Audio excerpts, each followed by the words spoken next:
Every research file accumulates a section like this one, comparisons drawn from memory, things you know to be true, more or less, from somewhere.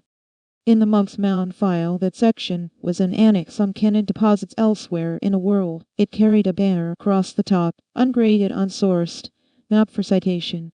The banner was the point. Ungraded material sitting next to graded material is how a file goes wrong. Then the annex was sourced, every line checked against published work. Here's what that did. 6 traditions were listed. 5 of them came through more or less intact. In Shang, China, dogs were placed in a waste pit, a small chamber cut beneath the coffin. At one cemetery near Yuan, roughly 1 grave and 3 held a dog in a pit under the body. Most of them were puppies. In Mesoamerica, the dog guides the dead across water. In Mexico, belief the river is called Chiconahuapan. For the Maya, the passage is through Zbalba.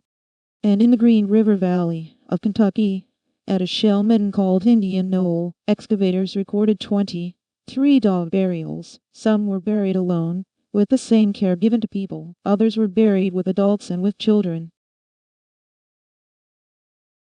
The Mesopotamian entry did not survive. It had said that dogs were buried at doorways and thresholds as protection. The deposits under the doorways at Nineveh and Nimrud are not dogs. They are models of dogs, in clay and in bronze, painted and inscribed with names. Expeller of evil, catcher of the enemy, loud as his bark. They match a ritual text that survives. Real dogs in Mesopotamia belong to the healing goddess Gula and to her temples, which is a different rite in a different place. An interred model of a dog is not an interred dog. Silbury Hill, in Wiltshire, had been listed as a monument whose chronology moved from a single event model to a stage one. That is not what happened, and it is not why it belongs in the table.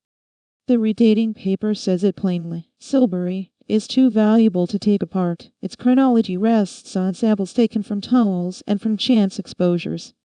Determinations from context nobody chose for dating on a monument that cannot be excavated, modeled afterwards for short construction and for long.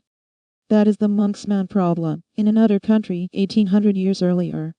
The third correction concerned Ashkelon, on the coast of the southern Levant, where about 1,200 dog remains were excavated between 1989 and 1992. The annex had recorded the interpretation as contested. It is contested further down than that. The excavator read the deposit as belonging to a cult healing center. No such center has ever been found. The zoo archaeologists who examined the bones deny that it is a cemetery at all, and reported a mortality profile matching an ordinary urban dog population. The dispute reaches the description. And one row changed from decoration into evidence.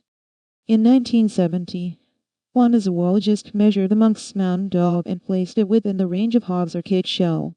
Heap dogs. Hogg published the Green River and Pickwick material, the same body of evidence that produced the 23 dog burials at Indian Knoll.